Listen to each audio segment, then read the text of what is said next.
دنیا بھر میں جب بھی کوئی انٹرنیشنل ایونٹ ہوتا ہے تو وہاں پر ہر قوم، نسل اور مذہب کے لوگ دنیا بھر سے شامل ہوتے ہیں اور اس کو آرگنائز کروانے والے ملک کو اس سے اچھی خاصی آمدنی ہوتی ہے۔ لہٰذا ان ٹور اس کی ضروریات کو مد نظر رکھتے ہوئے انہیں خوش کرنے کے لیے اپنے ملک یا کلچر کے اندر کوئی بھی بدلاؤ کرنا یہ ملک کوئی عیب نہیں سمجھتے۔ مسلم عرب دنیا کی مثال لیں تو اس وقت سعودی عربیہ اس کی سب سے اچھی مثال ہے، جسے ہر گزرتے وقت کے ساتھ ویسٹرن کلچر کے اندر بدلا جا رہا ہے۔ پر سلام ہے قطر کو، جس نے پوری دنیا کے پریشر کو نہ صرف برداشت کیا بلکہ پوری دنیا کو یہ پیغام دیا کہ ہم صرف 28 دنوں کے لیے فٹ بال ورلڈ کپ فیفا کے ایونٹ کے لیے اپنے مذہب اور کلچر کے اندر کوئی بدلاؤ نہیں کریں گے۔ ویسٹرن کلچر کی طرح کسی بھی قسم کے ٹائٹ اور ولگر قسم کے لباس پہننے کی اجازت نہیں ہوگی، کوئی بھی شخص یہاں پر شراب کا استعمال نہیں کر سکتا، کوئی ہم جنس پرست اپنا جھنڈا نہیں لہرائے گا اور نہ ہی کوئی ایسی حرکت کرے گا جو کہ اسلام اور ہمارے قانون کے خلاف ہو۔ اگر یہ سب قانون قبول ہیں تو کوئی بھی شخص اسے دیکھنے کے لیے ہمارے ملک کے اندر آ سکتا ہے، ورنہ ہمیں کسی کی ضرورت نہیں۔ اور ہمیں اس بات سے بھی کوئی فرق نہیں پڑتا کہ ہمارا معاشی طور پر نقصان ہوگا، کیونکہ اس ورلڈ کپ کے انتظام پر اب تک ہم $229 بلین لگا چکے ہیں۔ اتنا زیادہ پیسہ جتنا دنیا کے کئی ترقی یافتہ ملکوں کی ٹوٹل GDP بھی نہیں ہے۔ پوری ویسٹرن دنیا یہ سن لے کہ ہم اپنے مذہبی قانون پر کسی بھی طرح کا کوئی بھی کمپرومائز نہیں کریں گے۔ قطر میں کچھ مخصوص بارز پر الکوحل ویسے تو غیر مسلموں کے لیے دستیاب ہوتی ہے، لیکن اسے پبلک کے اندر پینا الاؤ نہیں۔ اس ورلڈ کپ میں بھی اس قانون کو 10 لاکھ لوگوں کے کہنے پر بھی نہیں بدلا گیا، حالانکہ قطر کی خود کی ٹوٹل آبادی 30 لاکھ بھی نہیں ہے۔ اتنی بڑی اماؤنٹ کے ساتھ قطر کا یہ ورلڈ کپ اب تک دنیا کا آرگنائز کیا جانے والا سب سے مہنگا ترین ایونٹ ہوگا، کیونکہ اس سے پہلے دنیا کے اندر جتنے بھی فیفا ورلڈ کپ آرگنائز کروائے گئے، اگر ان کا ٹوٹل کا بجٹ نکالیں تو وہ سب مل کر بھی قطر کے $229 بلین کے برابر نہیں بنتا۔ فیفا ورلڈ کپ پورے یورپ کا سب سے بڑا اور مشہور ترین فٹ بال ورلڈ کپ ہے، جو کہ آج سنڈے سے شروع ہو رہا ہے۔ یہ مڈل ایسٹ کے اندر ہونے والا پہلا فٹ بال ورلڈ کپ ہے، جس کا آغاز چیئر لیڈرز کے ڈانس، گانے اور کسی ولگیرٹی سے نہیں بلکہ حافظ قرآن بچوں کی قرآن پاک کی تلاوت سے کیا گیا، جسے ساری دنیا نے سنا۔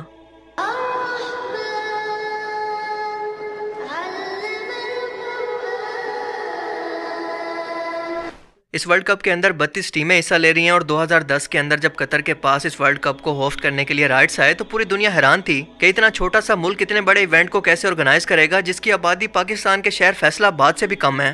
مگر دیکھتے ہی دیکھتے اس 12 سال کے عرصے کے اندر قطر نے نئے فٹ بال سٹیڈیمز کے ساتھ ساتھ ایک پورا نیا شہری بسا دیا، اور 8 نئے سٹیڈیم بنا کر کئی نئے roads, metro station, international airport اور ہوٹل سمیت دیکھتے ہی دیکھتے کئی بڑے پروجیکٹس کو مکمل کر لیا، تاکہ لاکھوں شائقین کے رہنے، کھانے پینے اور قطر میں گھومنے کا بندوبست ہو سکے۔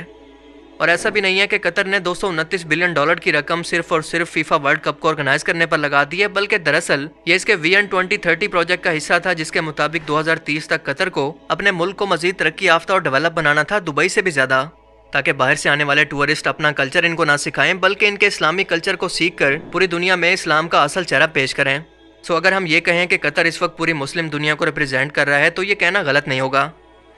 قطر کی کیونکہ خود کوئی فٹ بال ٹیم نہیں ہے اور نہ ہی اس سے پہلے یہاں پر کوئی ایسا ایونٹ آرگنائز ہوا ہے، لہٰذا اس ورلڈ کپ کے بعد یہ سٹیڈیمز یقیناً بالکل ویران ہو جائیں گے، مگر پھر بھی قطر اس سے اتنا پروفٹ کما لے گا کہ فیوچر کے اندر بھی فائدے میں رہے، کیونکہ اس ورلڈ کپ کے شروع ہونے سے کئی ہفتے پہلے ہی قطر کے ایئرپورٹس پر دوسرے ملکوں سے آنے والے کمرشل جہازوں کا ایک رش سا پڑ گیا ہے، جیسا کہ آپ فلائٹ میپ میں دیکھ سکتے ہیں۔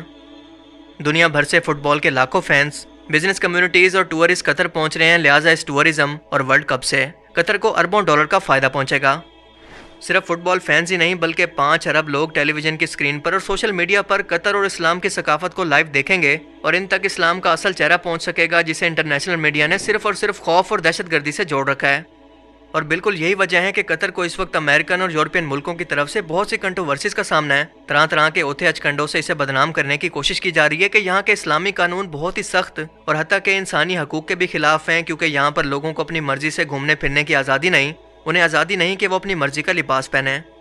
اس سے بڑی ہپوکریسی ویسٹرن دنیا کی بھلا کیا ہو سکتی ہے کہ یہ خود کہتے ہیں کہ ہر شخص کو ہمارے ملک کے رولز ریگولیشن کو فالو کرنا اور اس کی رسپیکٹ کرنا لازمی ہے۔ ہماری مرضی ہے کہ ہم اپنے ملک کے لیے جو مرضی قانون بنائیں، کسی اور ملک کو یہ اختیار نہیں کہ اس میں کسی بھی طرح کی مداخلت کرے۔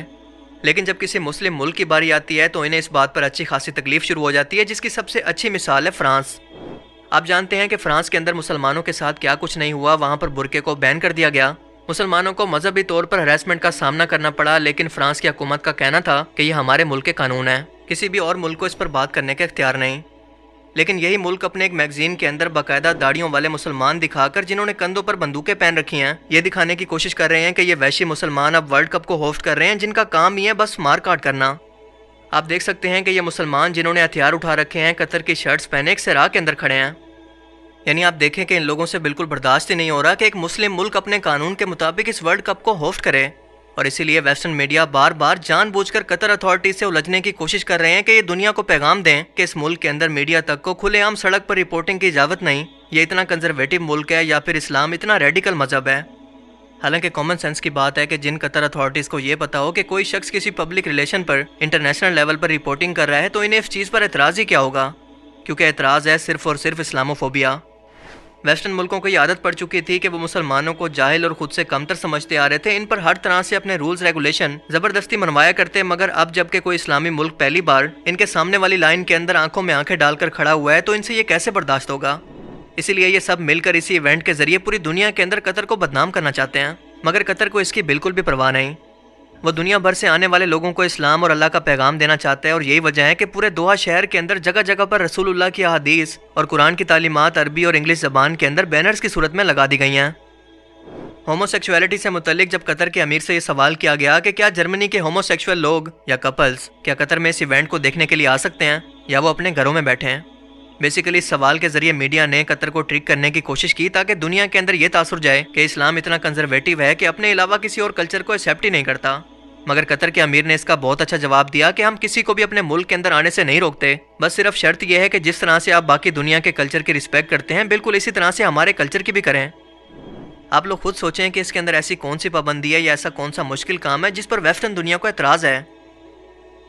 ایک طرف قطر جیسا چھوٹا سا اسلامی ملک غیر مسلم دنیا کو یہ پیغام دے رہا ہے کہ ہمارے اسلامی قانون کی پابندی کرو، کسی بھی ہومو سیکشول کو یہاں پر کوئی آزادی نہیں، تو دوسری طرف 24 کروڑ آبادی والے مسلم ملک میں جوائے لینڈ جیسی ولگر اور بیہودہ قسم کی فلم کو بنا کر سوسائٹی کو تباہ کیا جا رہا ہے، جس کے اندر یہ دکھایا جاتا ہے کہ ایک ٹرانس سیکشول مرد یعنی ایک اصلی مرد آپریشن کے ذریعے خود کو ایک عورت کے اندر بدلتا ہے، اور ایک شادی شدہ مرد اس کے پیار کے چکر کے اندر پڑ کر اس کے پیچھے اپنا سب کچھ چھوڑ دیتا ہے۔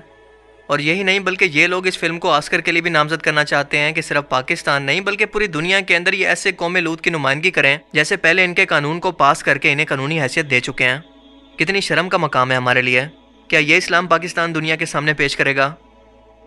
ویسے تو ہم عرب دنیا کی عیاشیوں اور غلطیوں کو ہائی لائٹ کرتے رہتے ہیں، لیکن ساتھ ساتھ قطر سے اختلافات کے باوجود جو کہ اس نے مسلم ملکوں پر حملے کے اندر نیٹو اتحاد کا ساتھ دیا، قطر کو ہم اس اچھے انیشیٹو پر اپریشیٹ کرتے ہوئے یہ ضرور کہیں گے کہ ویل ڈن قطر۔